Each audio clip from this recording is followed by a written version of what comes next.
Hello, everyone. I welcome all of you on behalf of Center for Governance Studies, which is CGS. Center for Governance Studies is an independent, non-profit, autonomous think tank in Bangladesh. I am Tasmia Nuhi Ahmed, a lawyer by profession. I'm also working with CGS as its research associate. Today, actually, we are going to talk about two very important issues that we have came across since 2001.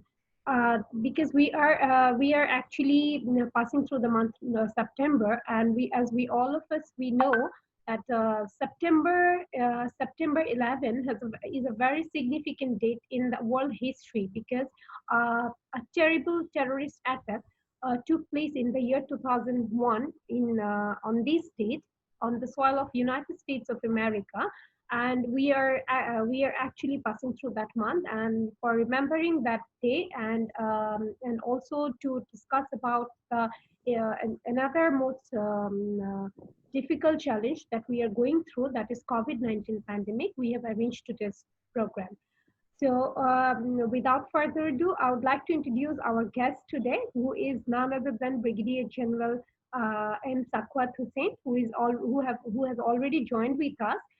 He's the former election commissioner, and I'd also like to mention he's an advisory board member at CGS, and he's currently working with North South University. Thank you, sir. Are you listening to me? Is the voice clear? Can you listen to me? I'm listening to you, but just if you kindly correct my designation. Yes, yes. I'm Dr. Sakwat Hussain. Okay, I'm so sorry. And এই পার্টটা আরেকবার করে নিতে পারবো because আমাদের editing panel ওই পার্টটা বাদ দিয়ে দিতে পারবে। Okay, senior fellow, South Asia Institute for Policy and Governance, NSU, okay. not South University. Senior fellow. Sir, I'm just noting down. Can you please repeat kindly? Institute of South Asia. South Asia Institute for Policy and Governance. South Asia Institute for Policy and Governance. Governance? Yeah. Institute. Not South University. South Asia Institute of Policy and Governance. Okay. Sir আপনি কি চাইলে আমি আবার প্রথম থেকে রেকর্ডিংটা করতে পারি? প্রথম থেকে এটুকু ইন্ট্রোডাকশনটা থেকে করলেই তো হবে নাকি না? জি, আমি ক্লোজ করে আমি করছি। Go ahead as you wish. Okay.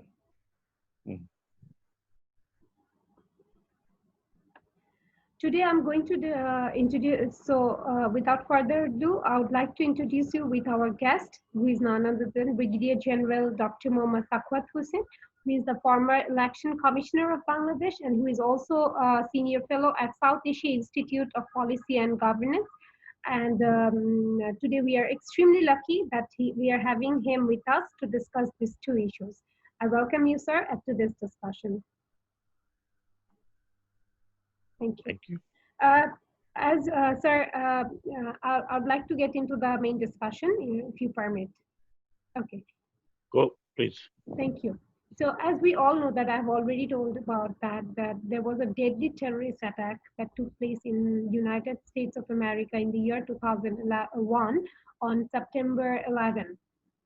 So actually what happened was, just to have a short recap on that, what happened was that there were 19 militants associated with an extremist Islamic group, Al-Qaeda, hijacked 4 aircrafts, and they carried out a suicide attack against the targets in US. So from that very day, the world has completely changed. The security measures have been strengthened. There have been racism, there have been issues of racism, religious biasness, a lot of issues, and it has got a very lingering effect on the entire world. So, sir, we would like to know from you, like, how do you see the changes that happened after 11 September 2001, that is after the 9/11 attack? Thank you. Let me start from a bit of a background. The changes that you talked about, of course, I mean, world changed after 9/11. in 2001. It's not long time back. Most of us would be knowing what has all happened. But you see, if I go back and if I see the changes had already taken place in South Asia, and those changes came when the in 1979 or beginning of 1980 when Russia occupied Afghanistan for whatever is the reason given to protect the socialist regime in Afghanistan. That actually accentuated the conflict between the Soviet Russia and the Americans. And of course, there were frontline states like Saudi Arabia, frontline state like Pakistan, but then the behind the scene was Saudi Arabia and Egypt mainly, and then the other Muslim countries all over the world.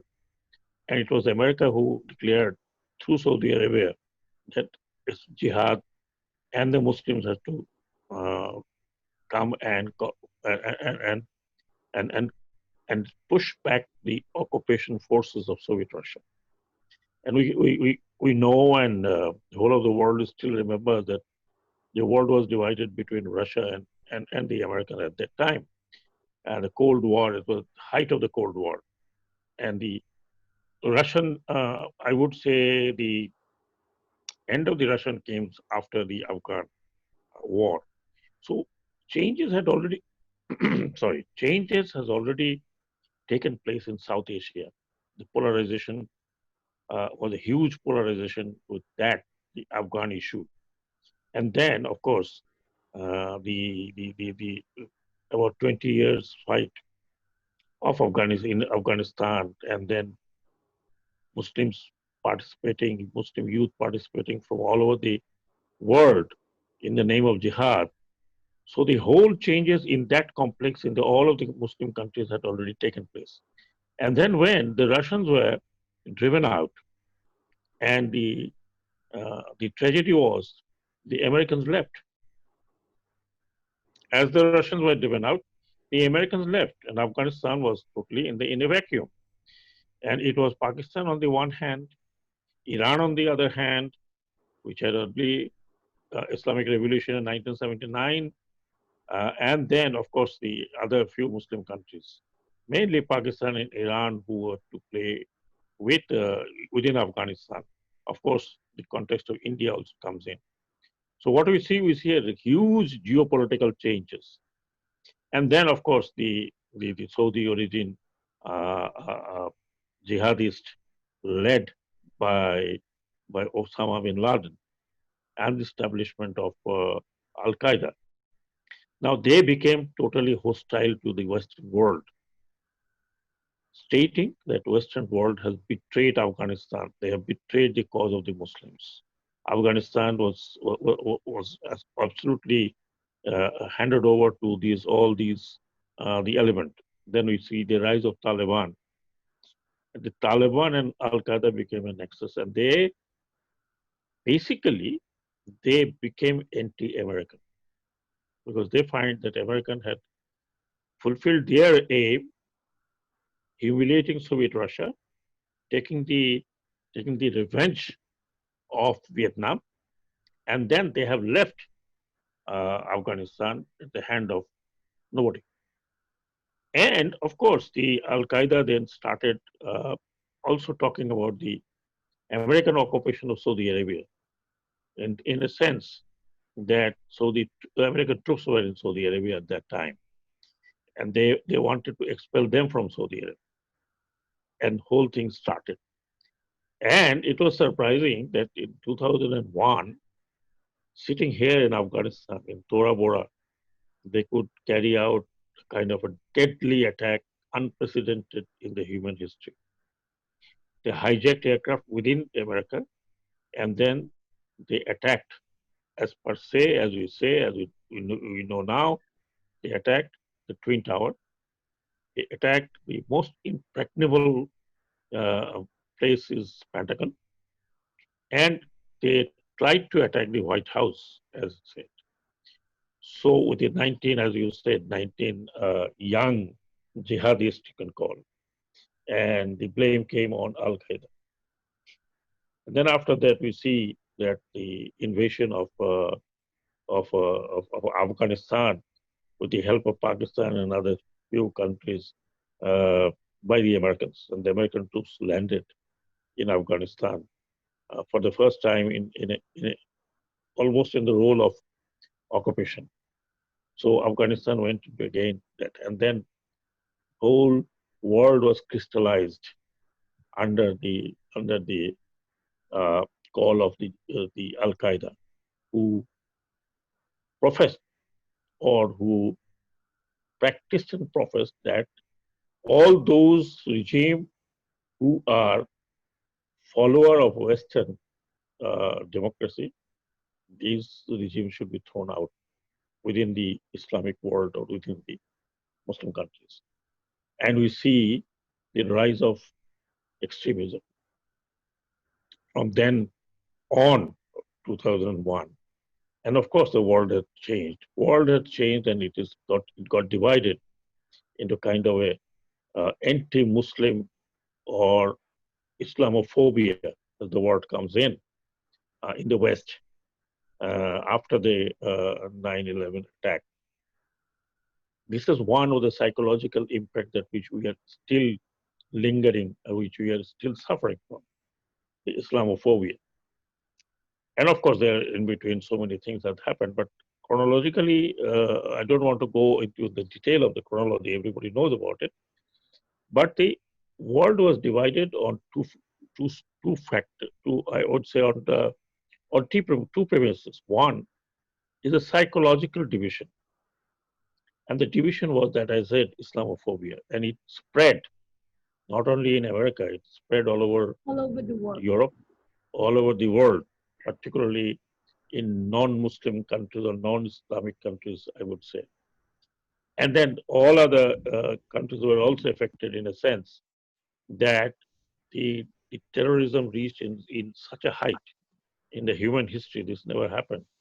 So we find that the travel restrictions, the visa regime restrictions, the security beefing up in the internal security of the countries, airports, so much of restrictions on the movement, so much of restrictions on so many other things, including the higher studies in Europe, including the services or job seekers in Europe. And then, of course, the chronology, we found that the entire Middle East was gradually changing with the interference of USA and the West. And it is today, as we are seeing, exactly the Arab-Israeli conflict, and then what is happening now. So, in a sense, world changed in the two, I would say, main on the two sides. One is the psychological impact that it still has, as hatred, the racism, uh, the religious sort of division, and the other one is the internal security, the huge expenditure of each countries from their budget on the internal security, and most of the Middle East countries and Arabs and non-Arab countries are suffering from uh, extreme terrorism, which again I would say uh, it resulted into what happened in the Middle East, like American occupation of Iraq, and then the slowly and gradually so-called Arab Spring and the getting hold of the, so to say, dictators, and then putting the whole Arab world into chaos. Now we find Syria is in chaos. Then we find uh, Libya in kind of a chaos, and so on and so forth. Therefore, 9/11 in 2001, the world has really changed in centuries, I would say, in that sense. Though, in medieval era, the Christianity and Islam has been fighting over Jerusalem a long, long time, but it never engulfed the entire uh, division of the Christendom and the Muslim areas. So it's lingering effect. We are still having that. Countries like Bangladesh had to face the extremism. Not only in countries like Bangladesh, we saw Pakistan in the Gulf of absolutely the grip of that extremism, I would say, because they are right in the front. We find that the rise of Pakistani Taliban and many other pro Al Qaeda organizations like Uji, uh, and like in our country, something like JMB, uh, so on and so forth. And we had the effect and the rise of, in the gap with the rise of ISIS. And this is also the effect of uh, 9/11. I mean, this is effect of that when Iraq was absolutely putting into devastation, and there was a chaotic order, and there was a fight between Sunni Shia and the IS, the rise of IS. And IS gave another dimension to the extremism, though America remained secure of their very extreme measures taken for internal security. But the Europe came under the attack of IS, and IS spread almost everywhere, including from Mali to Indonesia. So we are still uh, suffering from the residual effect of 9/11, and the world has changed, and it will not come back again what it was prior to 9/11. How do you see, like, how do you describe the ongoing wars that happened due to the happening of this terrible incident in 2001? Like the wars that are going on, still going on after this incident took place. Like, how do you see this war issues? Well, I would say let's come back to South Asia. We see a rise of militancy.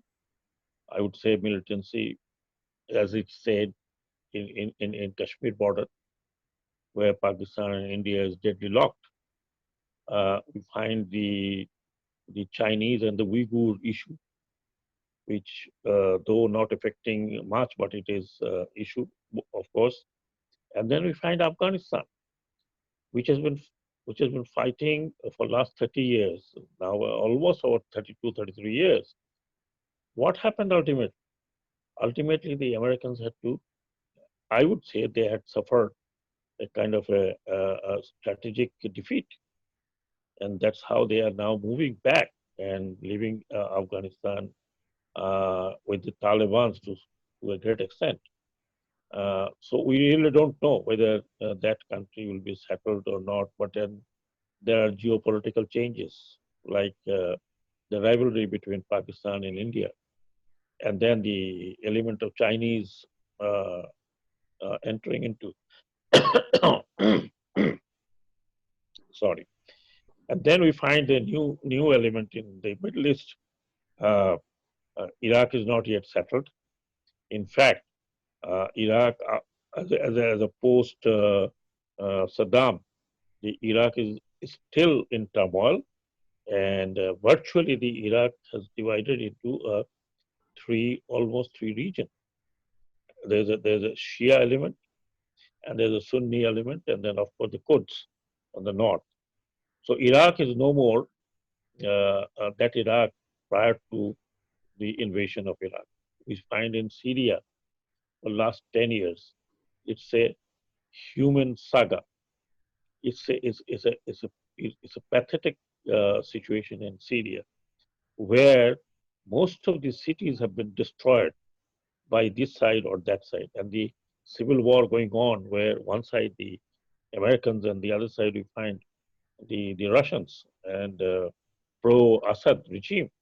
And of course, in the Middle East, the other problem has come up is the rise of Iran, rise of Shiaism, which is alleged to be influencing many of the Sunni states and Sunni countries, including the South,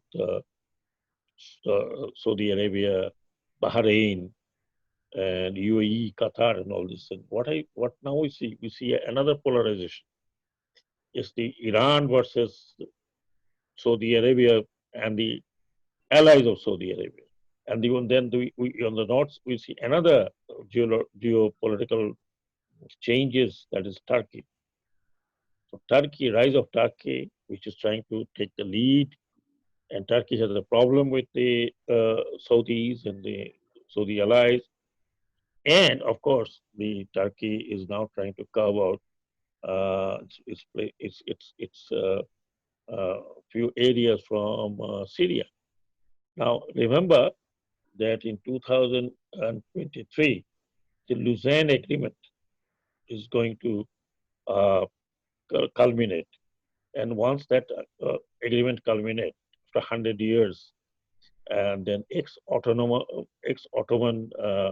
areas like in Syria, like Mosul, like in some few Greek islands, is it going to go back to Turkey, who is the product of the Ottoman Empire, or we would see another complicated clash within that region?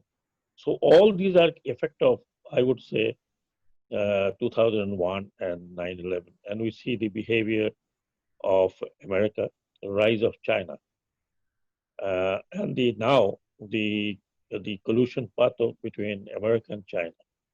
Here in our context, there's a lot of changes in South Asia as well. We find that India is again suffering from Indian majority, and the government is suffering from Islamophobia. And we find the rise of Hinduism. And of course, that would be, as it is becoming dangerous, anything can happen. Anything can happen. There would be a counter rise of the Islamic jihadists in that country. And that is going to engulf the entire South Asia in that sense. So we really don't know. We can't say that effect of 9/11 and 2001 has just evaporated. It's not. It's complicated further. The social, the diplomatic world, the social world, and of course the changes of the geopolitics uh, of the entire world, I would say. So Thank you we so don't much. know. Actually, sir, I would like to add one point. Like I was going through an article written by a teenager boy, like how his life changed after 9/11. Like not only in this wider senses, even the individual life was affected, and Yes, even of course, of course, teenagers of were course. affected. Like how they were treated in school, being Muslim, how it felt. So I was actually going through the article. So thank you so much for like discussing these issues, and I hope it would help our viewers to have an idea like how 9/11 has affected entire world. Now we would like to talk about the next challenge that we are going through right now, that is COVID-19 pandemic. This is one of the biggest challenge, I would say, because we have never experienced this kind of pandemic like in such big and the spread of the virus is such has such the intense effect on human life, like it's a human crisis. It's being considered as a human crisis. So till date, I would say like there were about two crore COVID-19 positive cases around the world, and the virus has spread it through into more than 200 countries throughout the world. So sir, I would like to know from you again, like how do you see the changes during this pandemic period, and also after when the pandemic ends? How do you see the changes? How the world um, what the world needs to do to adopt with the changes? In your view, would you please explain? Well, it's totally my opinion because I'm not Mm-hmm. much expert on the COVID-19. on the disease and virus this thing, but as you're living through it till Yeah, all today, of us actually. yes, as we are living through it with a lot of skepticism, I would say. a lot of fear, a lot of fear of unknown, and we really don't know how it is going to end. And there's no sign and symptom of ending in a sense, except few countries where they could control. But nobody can say that the virus has gone away from those countries as well. And it has tremendous changes. I would say this virus has proved to be more, I would say, uh, i- acting as a catalyst of a lot of changes, more than I would say uh, 9/11, in a sense that it has affected all the countries. And it's not that it has affected one race and it didn't affect another race.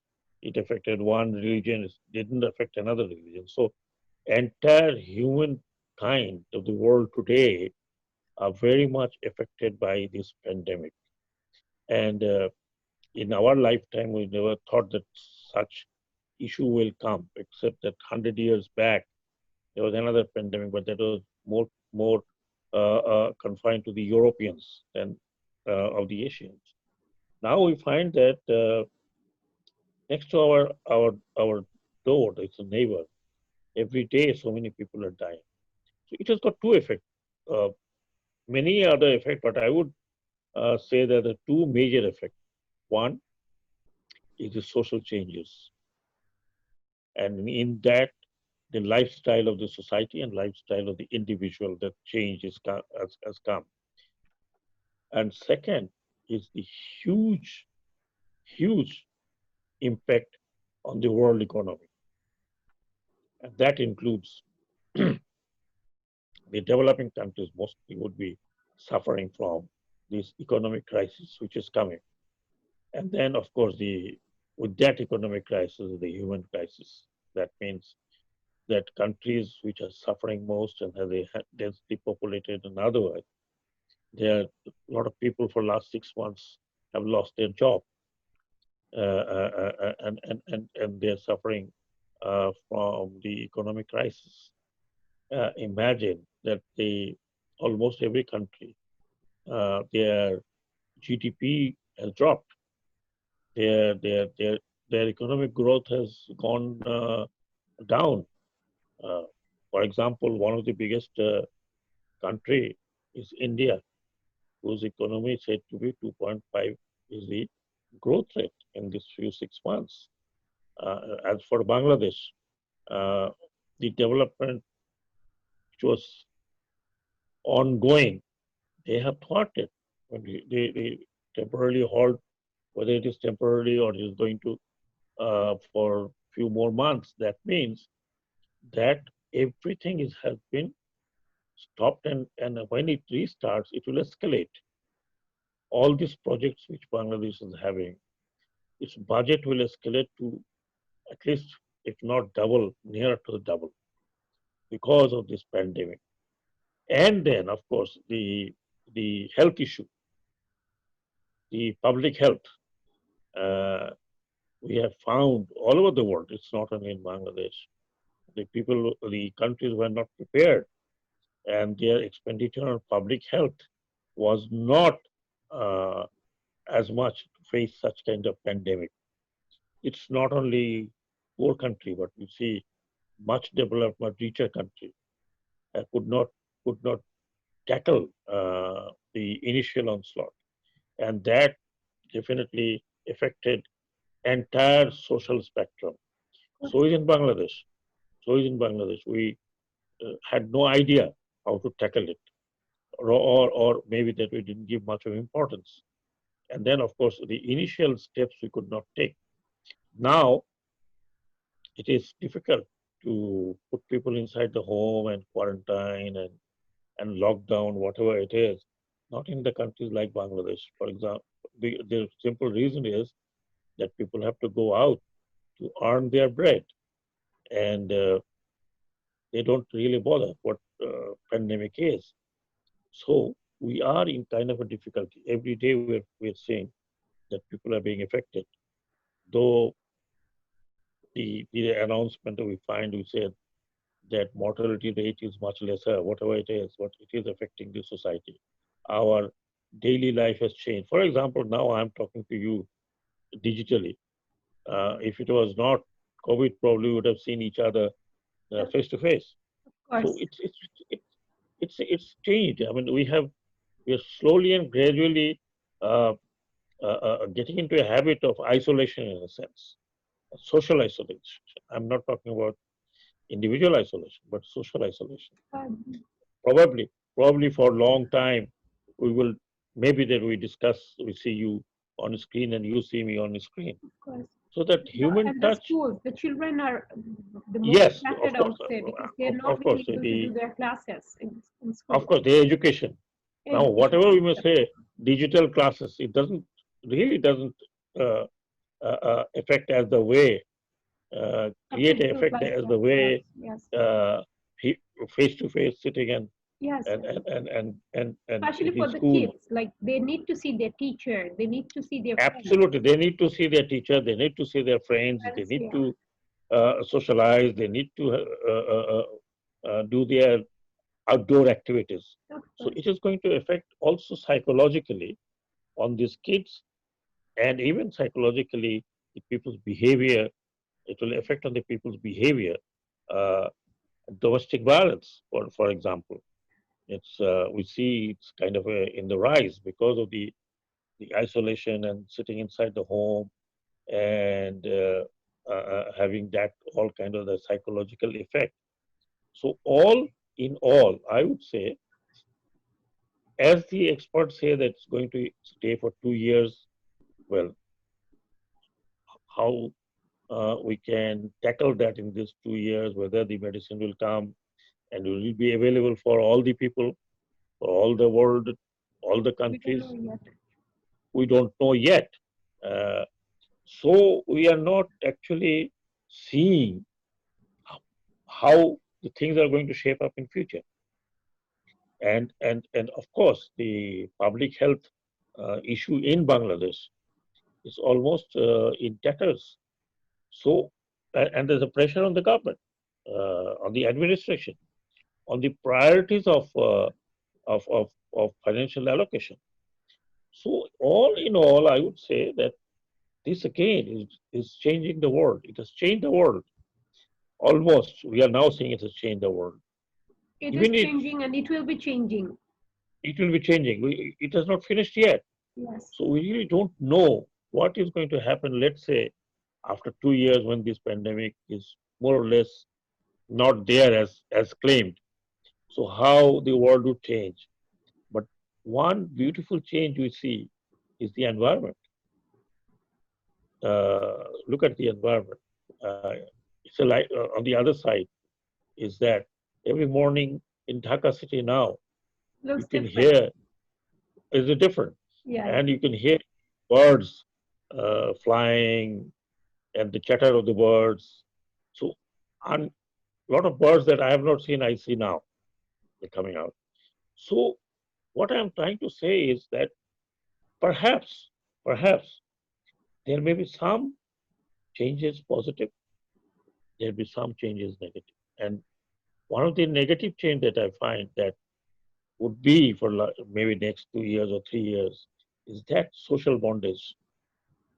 Uh, that social bondage is again becoming a little different.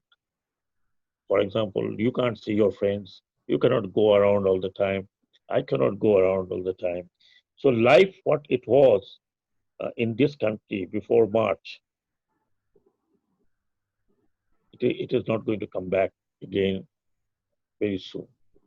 So all the changes, economic changes, social changes, human behavior changes, human pattern changes, and of course, the psychological issues that coming up, particularly with the young kids who cannot go to the school and colleges and universities.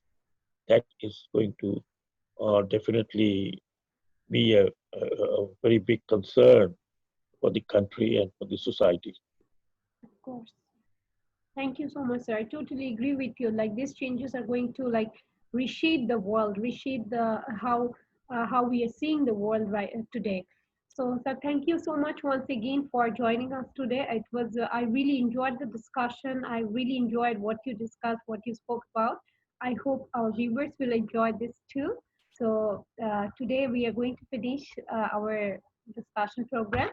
So, with your permission, may I finish the program?